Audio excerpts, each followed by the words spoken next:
안녕하세요. 김대영의 혈액사랑 혈액내과 전문의 김대영 교수입니다. 오늘 이 시간에는 1차성 골수 섬유화증을 어떻게 치료하는지 그 치료 전반에 대해서 한번 설명드려 보겠습니다. 1차성 골수 섬유화증은 앞서도 말씀드렸지만 이 골수 안에 있는 세포들 중에서 섬유소원이라는 세포가 있어서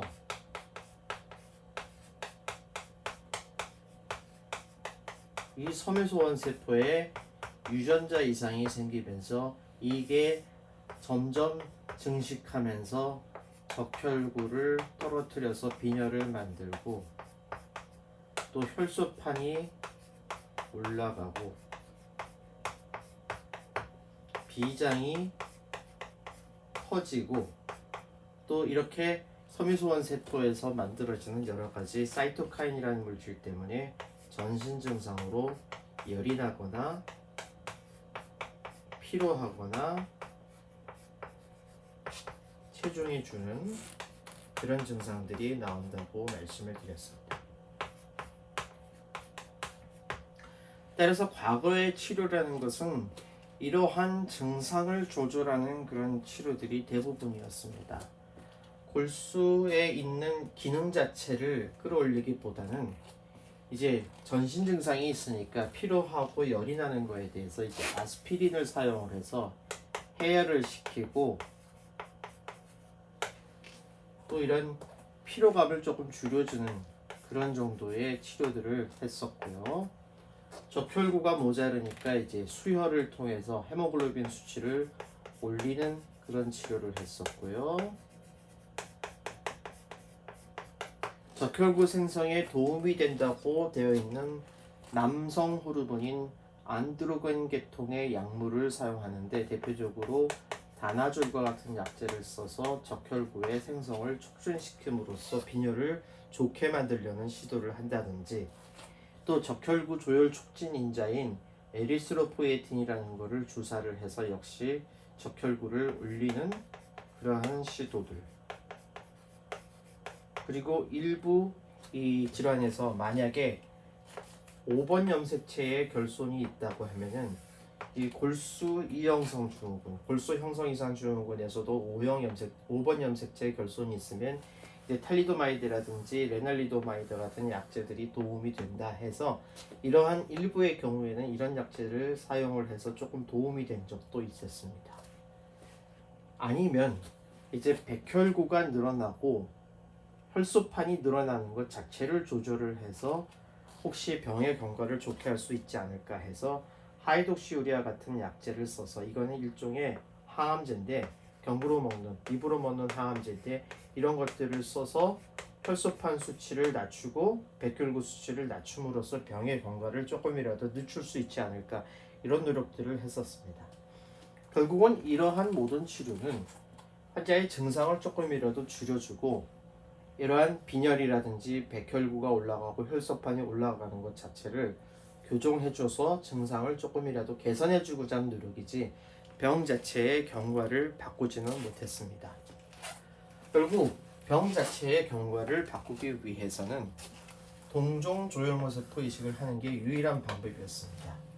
골수의 기능에 문제가 생겨서 섬유소원에 문제가 생겼기 때문에 섬유소원을 포함을 한 골수 전체를 새로운 골수로 바꿔서 이러한 병든 골수를 새로운 골수로 바꾸겠다는 시도가 동종조혈모세포 이식이고요.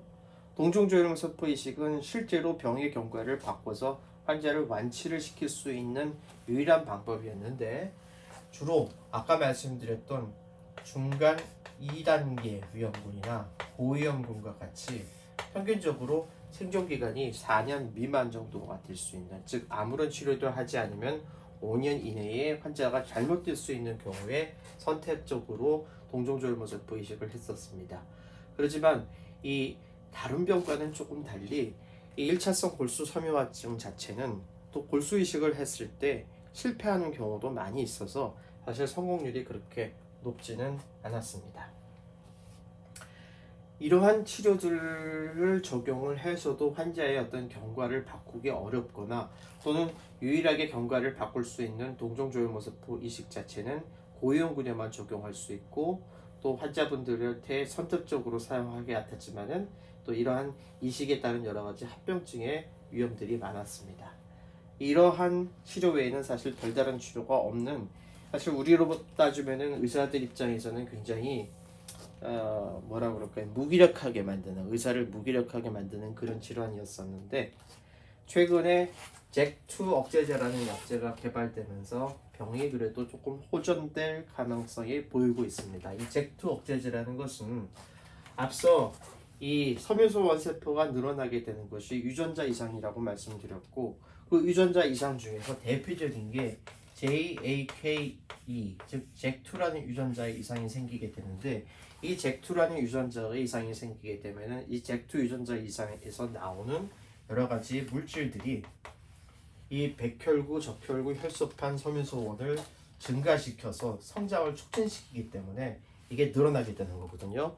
그래서 이렇게 해서 만들어지는 물질이 세포에서 작용을 해서 세포가 늘어나게 만드는 이 과정 자체를, 이 잭2 억제제는 이 과정에 끼어들어가서 이 물질 자체를 아예 세포에 결합할 수 없게 차단하는 그러한 약제입니다. 그래서 이런 JAK2 억제제, 잭2 억제제가 최근에 개발이 되었고, 그 JAK2 억제제 중에서 현재 사용하고 있는 약제는 룩소리티닙이라는 약제가 있습니다. 이 룩소리티닙은 실제 효과적인 경우는 굉장히 효과적이고요. 실제로 이걸 사용한 이후에 환자분들의 전신 증상인 피로감이나 열, 체중 감소들이 많이 줄어들고, 비장의 크기가 줄어들고, 혈소판이 떨어지고, 적혈구가 올라가는 그런 개선 효과가 있고, 아마 장기적으로 봐서는 분명히 병의 경과를 조금이라도 더 좋게 만들어서 이 고위험군, 특히 2년에서 4년 정도밖에 살지 못하는 고위험군과 중간 2단계 환자분들한테 사용을 하면은 이거보다 좀 더 생존기간을 늘릴 수 있지 않을까라는 기대를 하고 있습니다. 현재 룩소리티닙을 사용할 수 있는 경우는 인터미디에이트, 즉 중간 위험군 1단계 이상부터 우리가 사용을 할 수 있습니다. 보험 기준은 현재 그렇고요.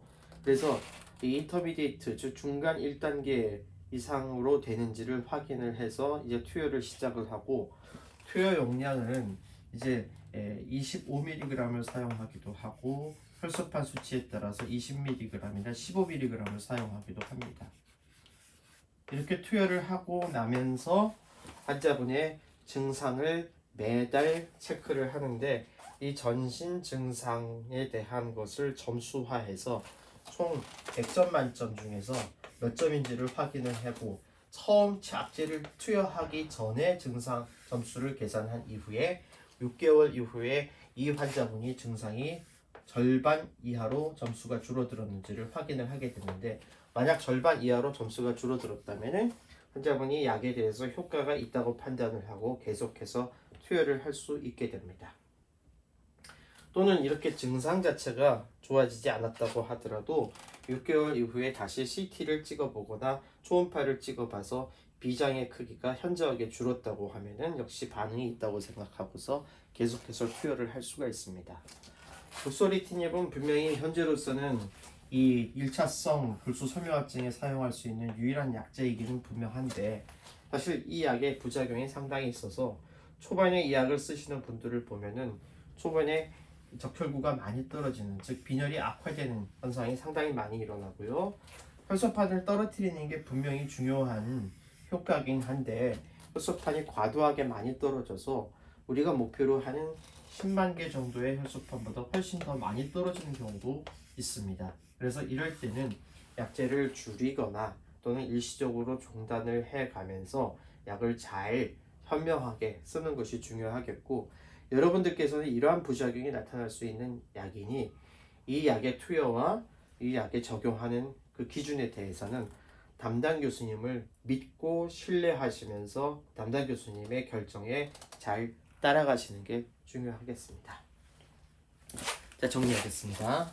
이 1차성 골수 섬유화증은 치료적인 측면에 있어서는 과거에는 보존적 치료라고 해서 병 자체의 경과를 바꿔서 환자가 더 오래 살게 만드는 치료는 사실 어려웠고, 이러한 이 전신 증상에 대한 증상을 조절을 하는 아스피린을 쓴다든지 적혈구를 올릴 수 있는 수혈 또는 안드로겐이라고 해서 남성 호르몬 계통의 다마조를 쓰는 방법, 그다음에 적혈구를 올리는 호르몬 제제인 에리스로포에틴을 쓰는 방법, 일부에서 이런 약제를 쓰는 경우, 그리고 백혈과 혈소판을 낮추기 위한 하이독시우리아라는 약을 써서 증상 자체를 조절하는 데 그쳤습니다.